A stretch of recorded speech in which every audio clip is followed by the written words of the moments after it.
Pedro Kurtz. I am Director of Content for the Americas. I work at Deezer. Oh, we talked about so many things, but I think the most important of them is how local content has been much more dominant in the charts in Latin America, specifically for the panel, but it's happening all over the place. So it's music consumption related to music user behavior, and also how do we monetize the music industry more in Latin America. Globalization has been happening for over 10 years now. So back in the day when DSPs started, the belief was that every single person in the world, given that DSPs are global, would listen much more to global music, because that was a given, right? There's only a few companies taking care of that. So what actually happened is quite the opposite. So DSPs gave power to the people, and then people can now listen to any song they want, whenever they want, however they want. There's a question of relatability. People, when they're listening to music, they express their culture as well. So they want to see in the artist that they're listening to some of their cultural values, some of their physical attributes. They want to see themselves in the artist as well. So that generates a lot more consumption in local content. Brazil has been much more dominant in local content for years and years and years, because Brazil is such a continental country, so big that it's self-sufficient in terms of music, which is not the case for some other countries that need to export music in order for their artists to break. So in Brazil, yes, we saw that trend. There was a lot of international content being pushed in the country as well. But Brazilian content, as far as I can remember, and then I can date back to the 60s, it was always about Brazilian music.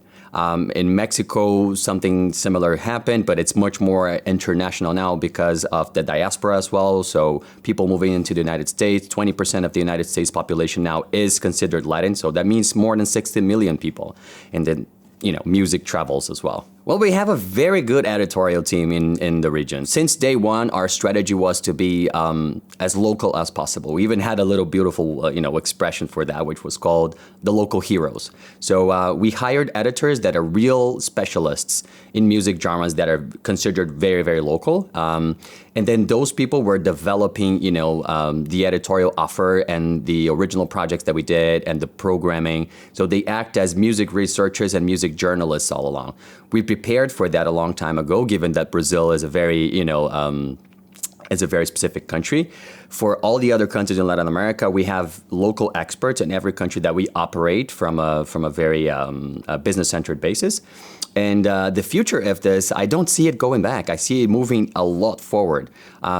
What we would really like to see is the breaking of the barrier between Brazil and other countries in Latin America, Spanish-speaking. Because we were just talking about this. I think the language barrier is being reduced, little by little, because people are getting more used to how it sounds rather than what they're actually saying. Of course, the lyrics, they play a very important role in the music, but there is something to be developed there. So I think what we would love to see in the future is this bigger collaboration between Spanish-speaking and Portuguese-speaking artists in Latin America. They already do featurings, but I think whenever you want to come to a country like Brazil or Mexico or Chile or Argentina, there's so many, you have to make an effort. This is what the question that we get all the time is how do I break in Brazil? From artists, Latin artists in the United States or in Mexico, or even artists in Europe and France, and the answer is always the same. You have to make an effort. You can't just go to Brazil or to Mexico or to Argentina for one tour and do a little bit around a promo and expect people to love you after that. You have to go there. You have to learn a little bit of the language. You have to try. Every Anglo artist that comes to Brazil and says a few words in Portuguese, like Bruno Mars does that immensely great. So he comes to Brazil, he wears the national soccer team shirt. He learns a little bit of Portuguese. He speaks a little bit of Portuguese in the shows. Paul McCartney does that very well as well. And people just love them because they're making an effort to connect. It's all about connection. Latins are very warm people.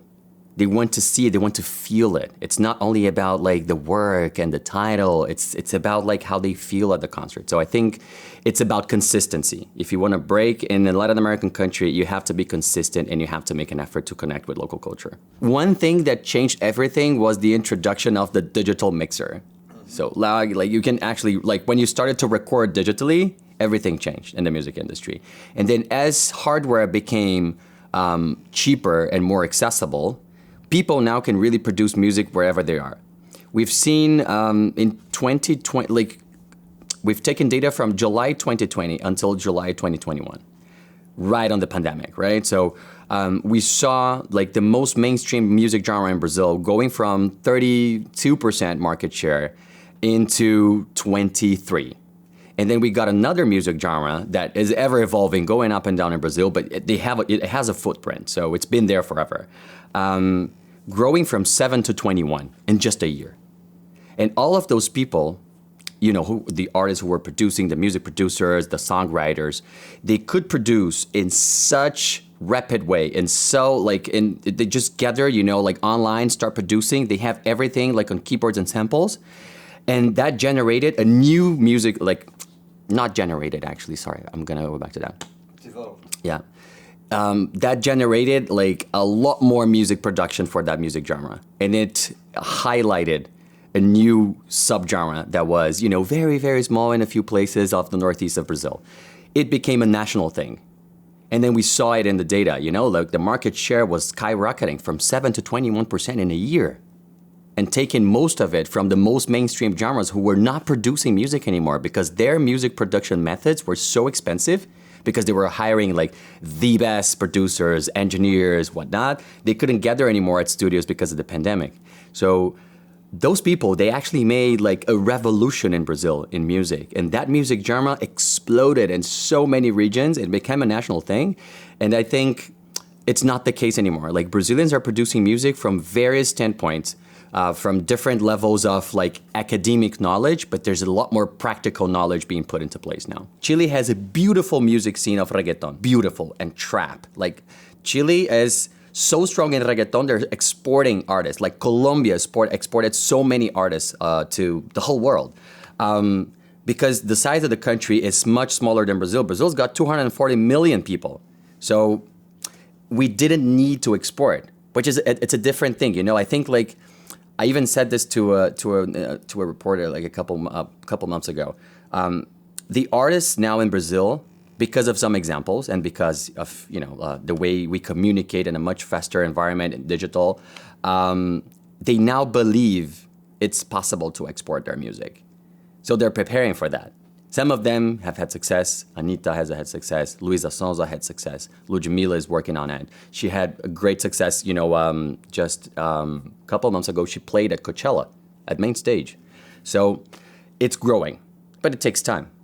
And now I think we're bound to success with exporting our music as well. Well, okay, success for you then. Thank you. Thank you. That it? Yeah, thank you. All right. Thank you.